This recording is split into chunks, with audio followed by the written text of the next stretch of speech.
Hello everyone, I hope you're all doing okay. Today I'm bringing you my June reading journal update, and in the previous video I thought I might do my June and July reading update in one video, but as I was starting to edit this video I realized I had enough footage for June to make a single video, especially since in this video I'm also starting a reading journal and setting up the spread for that reading journal took a bit of time, so I hope you enjoy it. And I'm sorry for the abrupt beginning, but I only started doing that spread as I was doing it for some reason. And this book I started in May and finished in June, that's why it's in my June video. This is an audiobook called The Odd Women by George Gissing. It is an audiobook I found on the website LibriVox. And if you don't know about it, LibriVox is an amazing website. It is a website that is run by volunteers. They record books in the public domain as audiobooks, and you can get them for free, entirely for free. And you have such a variety of things. I've listened to several audiobooks on that website over the years, and I found some amazing narrators. The way I found The Odd Women by George Gissing, which is a Victorian novel, was that I had listened to several audiobooks by the narrator, Elizabeth Klett, and I was looking for other audiobooks she had recorded, and I stumbled upon The Odd Women. I had read another book by George Gissing called New Grub Street when it was published in the Penguin English Library collection. It was a Victorian novel about the publishing industry, I think, and I had liked it.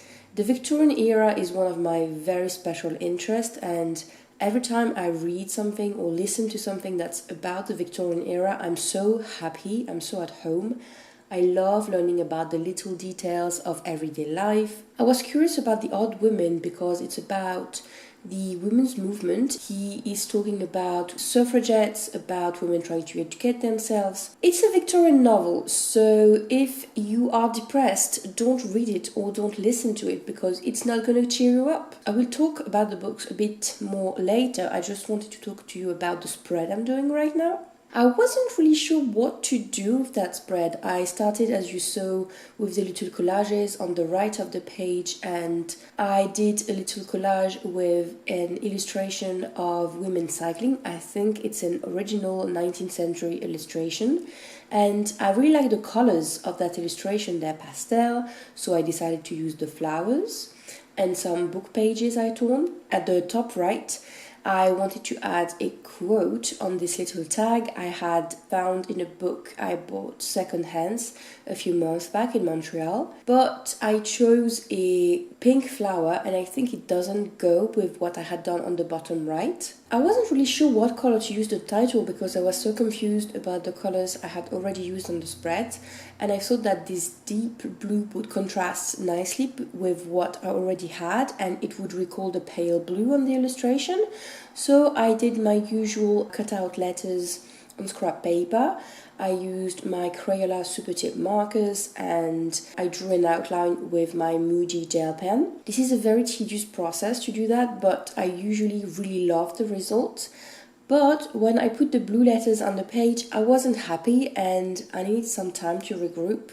So I stopped filming and I redid the title in that green color you can see lying on a notebook and that you can see in a few minutes, and I liked it much better. So, about the book, as I was saying, if you're depressed, don't read it because it's not a spoiler. The book starts with a family of 6 daughters and you learn about their lives, and in chapter 2, 3 of them are dead already, so you're like, okay, it doesn't bode well. I thought that we were going to follow all these daughters navigating Victorian society, but it started much more grim, and I've read a lot of reviews that say that this is a feminist novel, but I feel that Gissing uses the same tropes that I've seen in a lot of Victorian novels and that were in place during the Victorian era.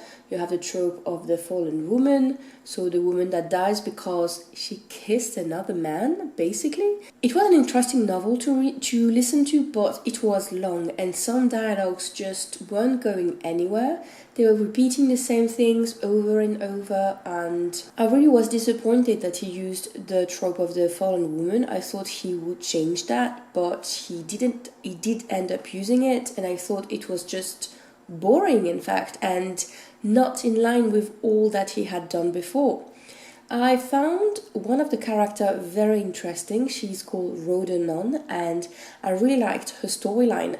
I didn't like that he added some female rivalry for some reason. This sounded very off, especially as the novel had progressed so interestingly.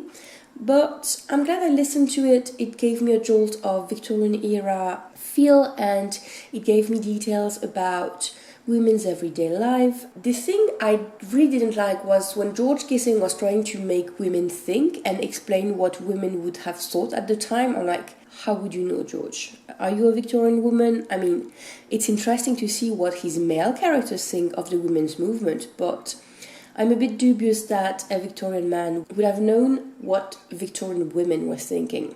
And as you can see now, I'm using my green title. I decided to use the yellow and the pink flowers in my title collage to see if it would bring the whole page together. And I like some bit of it. I'm glad I redid the title in green, but I still feel that this page is disjointed. On the bottom left, I did my little collage with the cover of the book and some information about it.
Next, I'm doing a spread for 2 books.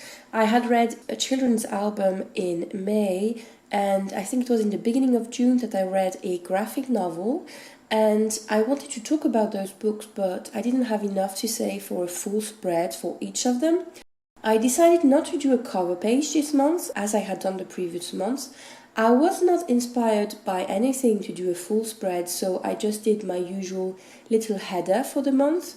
And I decided to use this lovely PET tape that I got from Journalsay, and that I will be reusing much more for my reading challenge at the end of the video. I had never used PET tape before, so I'm not sure if the quality is always the same, but as it is from Journalsay, I would be inclined to think that this is not awesome quality and that I would be much more happy if I had used decent quality PET tape. The difference between PET tape and washi tape is that PET tape is sort of a plastic tape, so you don't have any border around your design, which makes it really nice to integrate on a page. But at the same time, you have to cut around the design you want if you don't want to use the full tape. Using that tape proved difficult because it wasn't easy to cut around, as I had seen in videos, and I really like the design, but I'm not sure I would recommend this particular tape. I had already done a similar spread in May when I was reviewing 2 books of the same series and I wasn't feeling like doing a full spread with all the decorations. I had already printed the covers of the book and a little illustration from the graphic novel, so I added them to the page and I did very simple headers, drawing lines to have the covers on the left or on the right and have some information next to them. I decided to use my Crayola markers to write the titles in a little fancy way, and I changed them a bit after I filmed, and you will see that in the wrap-up at the end of the video. I'm not sure I'm very happy about the title I will do on the right, but on the left I think it's nice enough. The colors go with the cover, and I use Emoji grey and black gel pen to write some information under it. I have the name of the author, of the illustrator, when it was published, when I read it, how many pages there were, etc. The children's album is called Missing Me Mama by Mélanie Florence and François Thiesdale. It's a children's album about a missing Indigenous woman, and reading that album I learned that there was such a thing called the Highway of Tears in British Columbia, where I live now, where so many women have disappeared or have been killed over the years, and I didn't know about it. This is such a horrendous thing that's happening still now, and I found the album to be interesting, but it was a bit too melodramatic for my taste. I wasn't sure that the story was handled especially well, and I feel a bit guilty for saying that because it's an important story to tell, but I'm glad I read it because I learned about Red Dress Day and about the Highway of Tears. But the album in itself, not sure I would recommend. The second graphic novel is I Escaped a Chinese Internment Camp by Zumrat Dawood. And it's a graphic novel published in 2023 about the Uyghur genocide that's happening in China. And I had learned about the genocide a few years back, and I had been horrified by all the information we were getting. This graphic novel was created in tandem with a survivor of this genocide that was able to escape, and she gave so many detailed information about her experience, and it was a hard read, and I was disappointed that it was so short because I would have loved to spend more time with Zumrat, but it wasn't to be done. And I understand that the graphic novel was short, so it could be read by a lot of people, so it could be studied in school, but I wish I could have learned more about what was happening. You may have seen it when I flipped the page really quickly, but I did a spread that I didn't show on camera, and I will show it at the end of the video as usual. The spread I'm doing right now is for All Systems Red by Martha Wells, and if you're watching a lot of reading journal videos, you might have seen quite a bit of spreads about that book. It's the first novella in a series of science fiction. It's about an android that has started to think for themselves and to act for themselves. And I had bought it, the ebook, a few years back when I had heard about it I don't remember who talked about it on YouTube, but I thought it sounded very interesting, and so I bought it, but I had never read it, and the one time I've tried to get into it, I couldn't. But recently, 2 of the journalists I'm following the most have talked about it a lot, that is Erin Smith and Mochi Bujo, and I got really interested again, and I wanted to read something in my e-reader TBR so that I could be a little satisfied at the end of the year. And I'm glad I did, because even if at the beginning I wasn't really fascinated by the story, I was having a hard time getting into it because it's a novella and Martha Wells really parachutes you into the story. You don't know anything about it, but then you just start following Murderbot's thoughts. And I had gotten a weird idea about who Murderbot was from the journal videos and also from the text. And I was confused for a long time, I think during the full first novella, about who was Murderbot, what they were supposed to be doing, and yeah, I'm just going to try to be more clear, but this science fiction novel is a space opera. It follows a character that calls themselves Murderbot. They are an android that have hacked their control module so they can think for themselves and ignore comments if they choose to. The only thing they want to do is to watch TV series or read books and have their client not bother them too much. Their job is to do the security for clients who are exploring planets or who are on mining projects. And we start to follow them as they have starting a new contract and some things start to happen. I thought that it was a bit too much too soon when Martha Wells tries to give Murderbots their identity. It was a bit too, I'm such a quirky android, I'm depressed and I have a dark sense of humor. I thought it was a bit too much too soon. But as I was reading the book, I was like, I want to read the next one. I'm not sure why, but I really want to go back to that atmosphere. And that's what happened. Since then, I have read the second novella and I've borrowed the next two ones from the library. For my spread, I decided to try to do this trend of having a column on the left with the cover of the book and some information under it.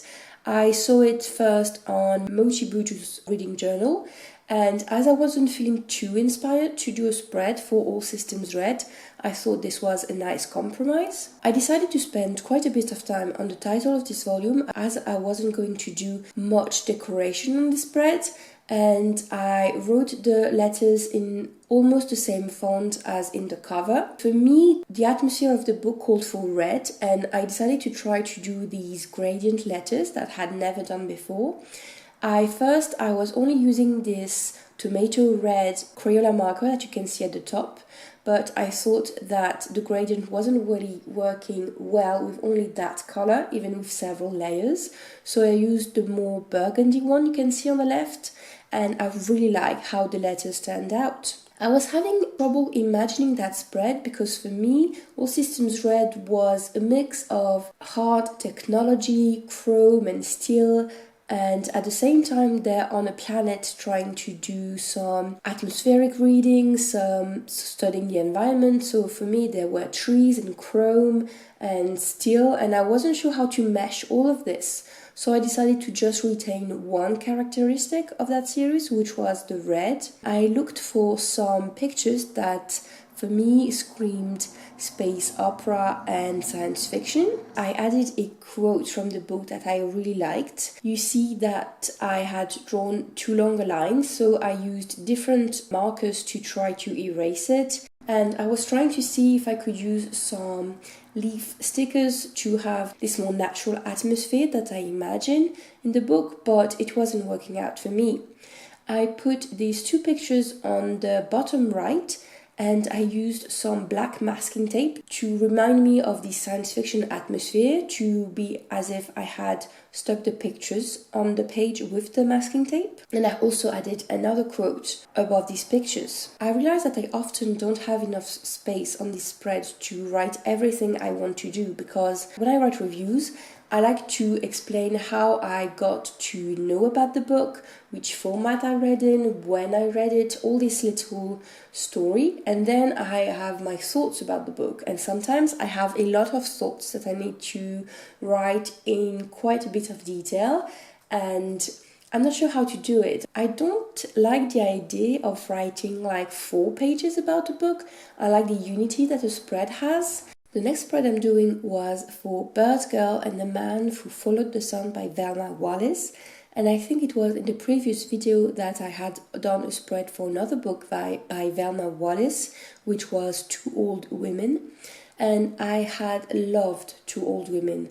The writing was amazing. The story, adapted from an Alaskan legend, had really been interesting to me. And when I saw that Velma Wallis had written another book in that same vein, I borrowed it. I was expecting it to be in the same vein as Two Old Women, but it was much darker, much harder, and I did not enjoy reading such a hard story. I was not expecting that harshness, that brutality. I wanted something softer, something with a nice ending like Two Old Women, and I wasn't ready for such a book. For me, Velma Wallis's story tell the story of the natural world, how it is to interact with nature, and of course I wanted my spread to reflect the green colors I was imagining, and I started using these 2 bits of leaf stickers on the left and on the right I had left from a review from last month, I think, a review from May.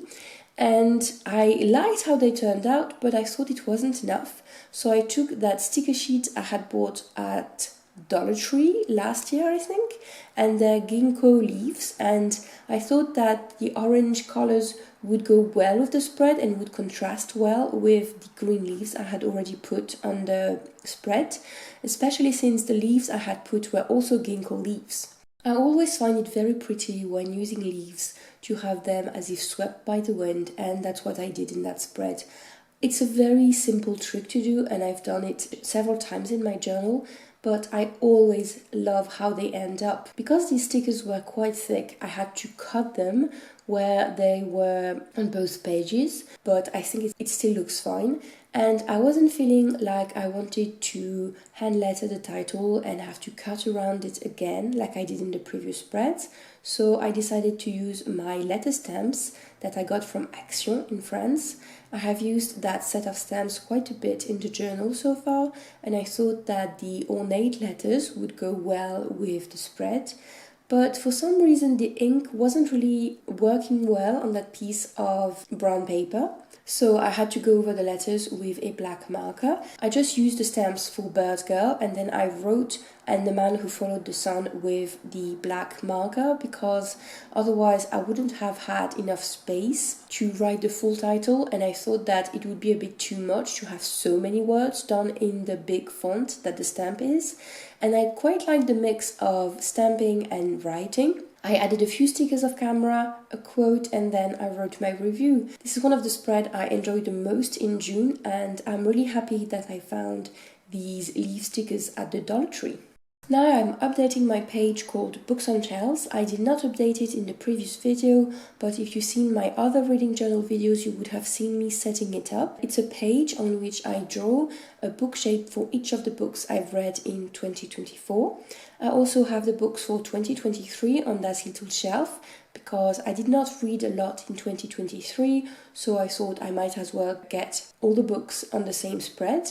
And I thought I would have enough space for all the books for 2024, because as the trend had been, I had not read a lot since 2021, I would say. But I started reading much more in 2024, so I will have to set up another page of that Books on Shelf things, and you will see it in my July reading update video.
In June, I decided I wanted to start a reading challenge, and I had this idea because I had watched reading journal videos where they would do a challenge that had something to do with the alphabet, and I wasn't a fan of this challenge, but it reminded me of another reading challenge I had done on my blog like 10 years ago, and it was called the ABC challenge, le challenge ABC. So for each letter of the alphabet, you had to read a book where the name of the author would coincide with the letter of the alphabet. So the last name had to start with an A or a B or a C, etc.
satisfaction of having a grid to fill in with the new books I would read for this challenge. I started to draw pencil lines to have the size of my boxes right, and then I drew those boxes with my grey gel pen. I used a different set of letter stamps to have the letters of the alphabet. This is from the Dollar Tree and it's not amazing quality. It has trouble sticking to the stamping block sometimes, but I really like the design and the size and it was super cute to use. As I was stamping the letters, I realized that I didn't know how many letters were in the alphabet, so I had forgotten that I needed to leave 2 more spaces. So I stamped Y and Z on a different piece of paper that I will attach to the page later. It was very satisfying to glue the covers on the page. I decided to choose editions of the book in colors that would go together so that the page wouldn't be too busy visually.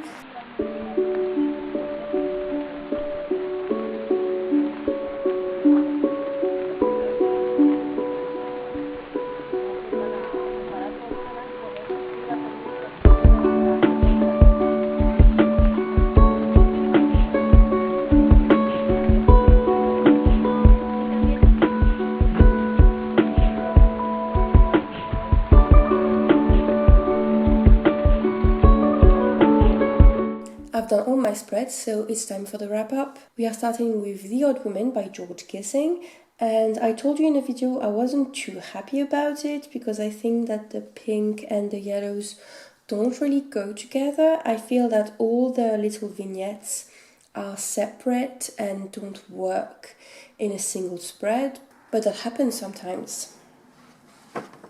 The next one was for a children's album and a graphic novel. I like how simple the spread it is. Maybe I could have done more here, adding a little illustration from the album maybe.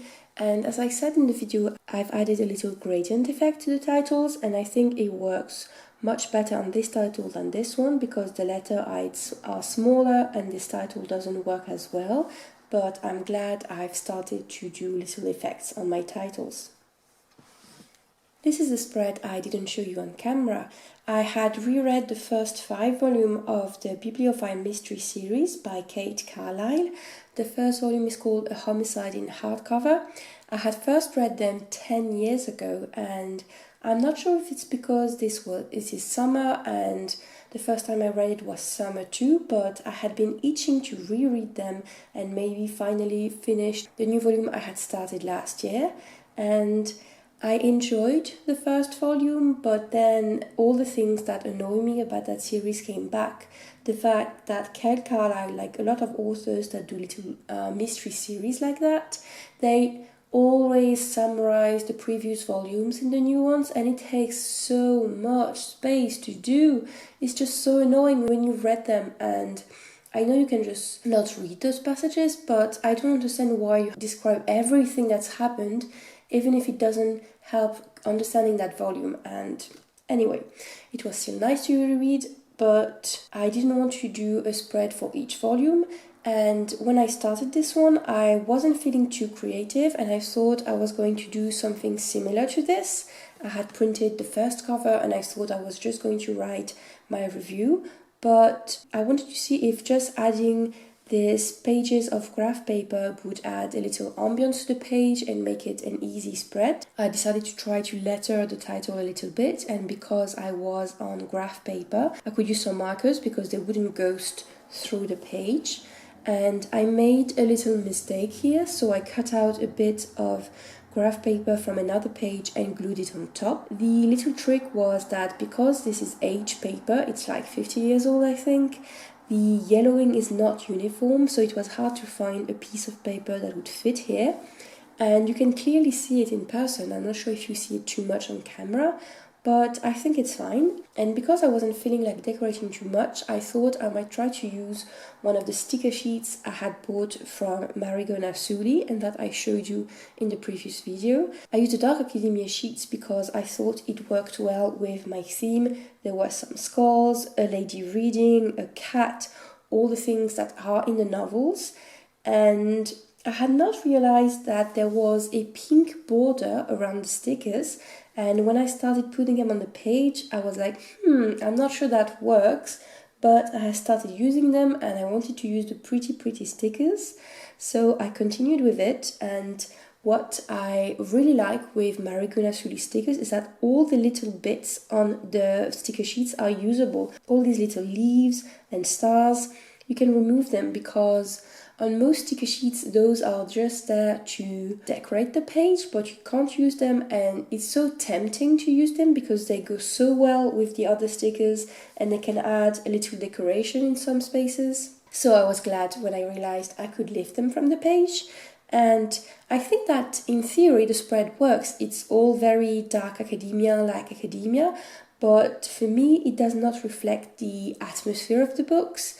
If I had been in a creative mood, I might have used some red, some pictures of San Francisco, because this is where the books are set. But I'm glad that I challenged myself to do some lettering and to use the stickers, and those stickers are so very cute. I love them. Next spread was for All Systems Red. I like it. I've added a little black line here so that it's a callback to the lines here, and I think it works better on the page. I like that I've used this deep red pen for the quotes. I think I should have done something different with the illustrations, but now, after I've done some spread for July and August, I know what I can do with those kinds of illustrations, and I like it a lot more. The last spread was Bird Girl and the Man Who Followed the Sun, and I'm really happy about this one. I love the colors, I love the movement here with the leaves, I love that I reused bits of stickers I had used before and that there was nothing wasted. I think that using this bit of brown paper worked well. And then I set up my reading challenge spreads, which are somewhere around here. I think this is a gorgeous spread. Honestly, I love the colors of the wisteria. I love the Japanese theme. I love how the covers work. I've added, I think, one cover since I filmed this video. And here it is. Thank you so much for watching this video. I hope you enjoyed it. If you have read any of the books I have mentioned in this video, tell me in the comments what you thought about it, and also tell me what kind of reading challenges are you doing. And if you think there is a reading challenge out there that I would enjoy, tell me in the comments. I would really appreciate it. Thank you for watching, and I'll see you next time. Bye!